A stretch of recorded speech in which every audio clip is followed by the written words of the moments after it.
Episode number 72. Now you guys might be asking, why are you in a random spot in your house? You know, what happened to the setup? I thought it was a pretty clean setup as well, but I'm currently in the process of moving. And as of right now, my room isn't looking too nice. There's not anything on the walls. Looks pretty bland. So I figured I might as well switch it up. Plus it's kind of easier just for me to set the camera up right here. This is where all my stuff is currently just laying on the floor. So I just picked my camera up and just set it up, and I'm like, boom, you know, sitting on a freaking suitcase right now. So with that being said, we're doing, okay, Chiefs versus 49ers. You know, we're talking about that game. We're doing the game recap, okay? If you guys didn't know, I do this for every single Chiefs game. Did it last year, doing it this year, okay, doing a pre-game preview, and then doing a post-game recap. That's what I do. So let's talk about it. You know, what did I see in that Chiefs game? Well, first of all, you know, like I said in the previous episode, the score doesn't matter. We don't really care if the Chiefs won or lost, but it was still really cool, you know, to watch the Chiefs drive down the field and get that game-winning touchdown. That was pretty nice. I like to see it. Harrison Butker, though. Why are you missing extra points? I got you on my fantasy team this year, okay? Don't let me down.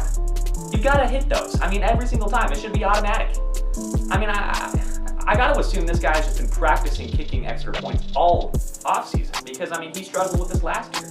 He's got to get that on track. I mean, he's got to get that figured out. You know, I don't know. I mean, this guy's out here, you know, attempting 62-yard field goals, you know, getting it right down the middle. Didn't have enough power, unfortunately. But he's gotten it right down the middle. I mean, he's aiming perfectly, but then on an extra point, he's hitting the upright. What's going on, Harrison Butker? You're on my fantasy team this year. I mean, not to mention, you're on my favorite football team. You got to get it together, man. Okay, you've got to get it together. I mean, I talked to you, okay? I had a conversation with you. You should be amazing, okay? Everybody that has a conversation with me is absolutely incredible. So you should be the same. But anyway, a lot of things to digest here in this football game. First thing I wanted to talk about, okay, I did mention a couple of people on the offensive line in the last episode that I made, and I'm going to be honest, I didn't see too much from the offensive line. I mean, it looked like a good offensive line. I'll say, you know, it looked all right. Definitely looked better than it did in Super Bowl 55. But, you know, I don't feel like I've seen enough from that group to really be able to say, hey, man, we figured it out. So, you know, we're going to look for that in the next couple of preseason games. But you know what? I mean, I can't complain. The offensive line didn't play horribly. So, you know what? I don't have any complaints. I don't really have anything positive to say, though. So, I don't know. We'll see. Second point I wanted to make, okay, so DeAndre Baker, I will say he had a really good game. You know, he was one of the guys I was looking for to kind of be in that kind of position battle with Mike Hughes, Mike Hughes, he had a really good return, I think, in the first half. He was pretty good. He was pretty solid on special teams. But I didn't see too much from Mike Hughes on defense. But DeAndre Baker was really good. Pretty solid. So I will say, DeAndre Baker, he might be our guy. He might be the guy we look to take that left corner spot, or I meant right corner spot, sorry. Because Chartavius Ward, he's going to cover the number one receiver pretty much at all times because, you know, he's kind of our number one corner. But DeAndre Baker, man, he's got a lot of promise. He's a really exciting player to watch. He didn't get too much time with the Giants, but he might be able to blossom here in KC. We'll see. You know, it'll be interesting to kind of see how that position works itself out. I think DeAndre Baker definitely took a step up when it comes to, hey, I mean, this guy, he might be the guy we got to slide in there. So we're going to see what happens there. But you know what? You know, what I saw, you know, from what I saw in this game, I think DeAndre Baker definitely took a step over Mike Hughes. You know, that's just my opinion. But next thing to kind of digest, okay? Obviously, there was that 80-yard bomb by Trey Lance. I mean, that was a great throw, great catch, great play, and it was just a matter of our safeties weren't covering, you know, the right position. Because, you know, when you got a set like that, I think it was a cover two. You had the two safeties making sure, you know, no deep plays were going down the field. It was just a simple mistake made by our free safety. He was checking the wide receiver. He saw that he was going across the field. Then he cut back, had a nice route, and it was just a great throw. I mean, so that was unfortunate, but I'm not too worried about it. I mean, I hope this guy, I'll be honest, I do not remember his name at all.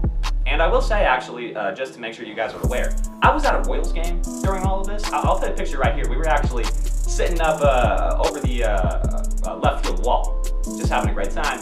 But obviously, we were upset because we were losing pretty bad. But anyway, I was at a Royals game, kind of watching the game on my phone. So I didn't get to catch like absolutely everything, but I got pretty much the gist of what happened in that game. So yeah. And I did see that free safety got burned over there. Hopefully he gets this worked out, because I already know, I mean, he's going to be kind of like a fourth string guy. So hopefully, you know, we don't see too many injuries on that free safety, strong safety spot. You know, hopefully Juan Thornhill, Daniel Sorensen, Tyrann Mathieu, obviously, hopefully they stay healthy. Things are pretty cleaned up there. And obviously he needs to maybe get a few more reps in there in training camp to try to work that out, because it was just a simple mistake. You know, he kind of read the route wrong, went over and tried to follow the receiver, and then he burned him with that nice route. So it happens, you know. I can't speak for, you know, I don't play football, frankly. I haven't played a down in my life, except for flag football when I was in 8th grade. But yeah, you know, just a simple mistake. You know, I'm just simply an observer here, just trying to give you guys some information, give you guys my take on what's going on. So yeah, he just got burned there. It was upsetting to see, but you know what? It's all right. I think he's going to work that kind of stuff out in training camp, continue to improve over the preseason. So we'll look for that. And other than that, man, I mean, not really much else to say. You know, just a pretty solid game. Patrick Mahomes had the first drive. I really didn't expect him to see any playing time at all. I'm not sure why he's really in the game, because honestly, he didn't do much. He just threw a couple of passes. Obviously, there was a dropped pass by Mecole Hardman. That, you know, a little concerning, considering Mecole's kind of our number 2 guy now, but hopefully that works itself out. So that's pretty much all there is to say. Thank you guys for watching. I'll see you guys in the next Chiefs chat. Peace out.